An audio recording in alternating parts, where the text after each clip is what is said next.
본인의 소개팅이 4번, 5번 실패하는 거는 이유가 있다. 남자 있네요. 소개팅에서 대화하면 물음표 살인마만 되고 답변만 듣다가 정보 공유만 하다가 흐지부지가 여러 번인데 제가 정적을 못 참아서 계속 물어보는데 잘못인 것 같기도 하고 갈피가 안 잡히네요. 다음에는 잘해야 되는데 이게 진짜 고민일 수밖에 없는 거라고 생각을 하거든요. 제가 옛날에도 얘기를 한 적이 있는데 대화를 안 해서 그렇습니다. 나는 질문을 하는 게 대화라고 생각을 하시겠지만 사실은 대화가 아닙니다. A를 물어보고 A의 대답을 하고 B를 물어보고 B의 대답을 하고 C를 물어보고 C의 대답만 하는 거는 Q&A죠. 그래서 내가 이게 어려운 겁니다. 대화를 안 하고 있기 때문에 어려운 거야.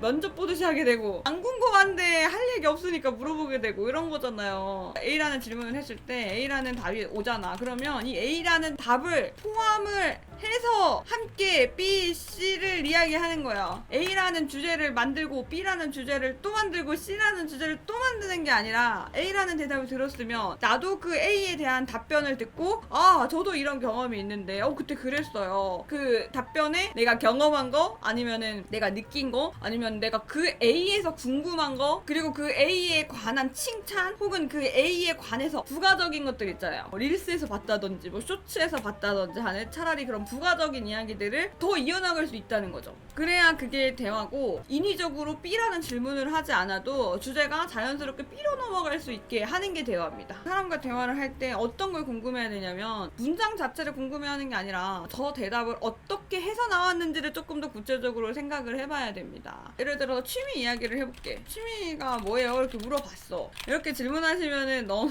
안 돼요. 너무 딱딱해 보여서 보통은 이런 말도 보통 쉬는 날에는 어떤 거 하세요? 이런 식으로 돌려서 말을 해야 해요. 취미가 뭐예요? 이러면은 좀 이제 면접 같잖아. 클라이밍 하고 있어요. 뭐 이런 식으로 얘기가 나왔어. 그럼 여기서 아 그래요? 이러고 끝나면 안 돼. 클라이밍 되게 어렵다던데. 에서 끝나. 근데 그게 아니라 사람은 이 행동을 하기 전에 어떤 걸 한단 말이야. 클라이밍을 가기 전까지 우리는 어떠한 행동을 하겠지. 근데 그 행동을 하는 것까지 가는 게 그 사람 자체를 궁금해하는 거예요. 클라이밍을 하는 게 궁금한 게 아니잖아. 클라이밍을 어떻게 선택을 하게 됐고 어떤 마음으로 저걸 시작을 하게 됐는지 과정 자체를 궁금해야 그 사람을 궁금해하는 거라고 상대방이 느껴요. 이게 뭔 소린지 모르겠으면 뭔 소리인지 모를 수 있지만 그렇습니다. 이 표면적으로 클라이밍에 대한 이야기만 하는 게 아니라 그런데 클라이밍은 어떻게 시작을 하게 됐어요? 부터 시작을 할 수가 있는 거지. 우리는 대화를 할 때 이게 또 단순히 사건만 보면 안 돼.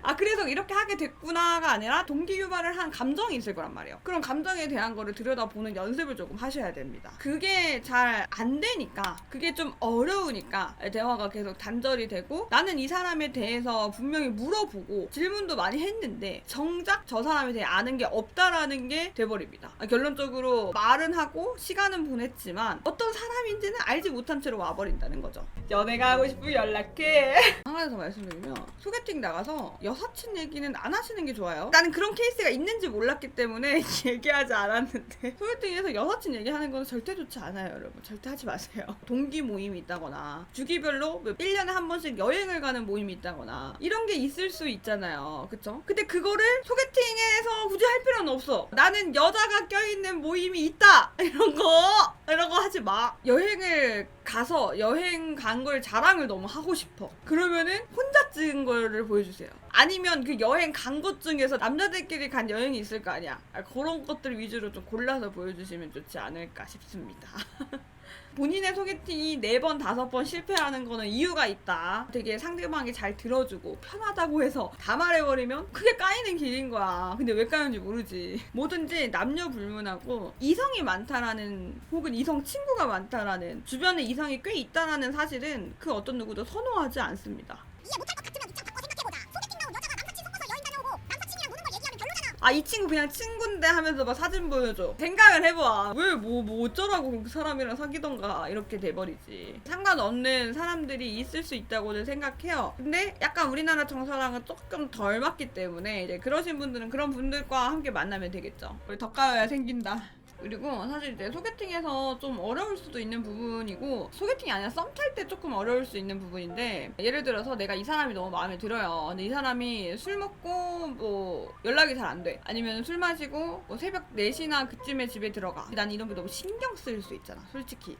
근데 나는 이 상대방이 마음에 드니까 이게 신경이 많이 쓰일 수가 있어요. 근데 그때 조심해야 되는 거 필요합니다. 내가 신경이 쓰여도 우리가 사귀지 않는 이상은 웬만해선 티를 안 내는 게 좋아요. 그 당시에만큼은. 그러니까 이걸로 화를 내거나 아니면은 좀 서운하다고 한다거나 얼른 집에 들어가세요라고 한다거나 하는 그런 남자친구가 할 만한 행동은 조금 안 하는 게 좋다는 거지. 그런 행동을 좀 자제를 하는데, 솔직히 말하면 나는 그런 사람과는 연애를 할 수 없다라는 생각이 들 수 있잖아요. 근데 이 사람 자체는 그래도 만나보고 싶어. 그래서 사귀기 전에 이 점은 짚고 넘어가고 싶다는 생각이 드는 거야. 그러면 이 사람이 연락이 안 될 때, 술을 마실 때, 이럴 때 연락을 하는 게 아니라 그 다음에 만나가지고 나는 이런 성향이고 이런 사람이고 연애를 할 때 이런 식이면 좋겠다. 혹시 어떻게 생각하느냐라고 하면서 그 생각을 물어보면서 얘기를 꺼내는 게 좋습니다. 그리고 상대방이 나는 근데 바꿀 생각 없다. 남자친구가 혹은 여자친구가 내 사생활을 간섭하는 거 싫다 라고 한다면, 여기서 본인이 그걸 듣고 이 사람을 다시 설득해봐야지가 아니라 안 만나시면 됩니다. 만나지 마세요. 내가 아쉽다는 생각이 들 수는 있겠지. 예를 들어서 외적인 게 너무 내 이상형이야. 그래서 이걸 감안하고 만난다면 감안하고 만나는 건데, 외적인 이상형이어도 내가 이런 거에 너무 스트레스를 계속 받을 것 같아 하면은 차라리 만나지 마세요.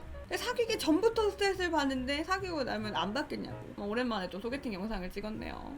너무 예뻐 자꾸 보게 돼. 네 눈코입부터 목소리 눈웃음까지 심장이 나대. 볼 때마다 너무 짜릿해. 너라는 영화의 감상평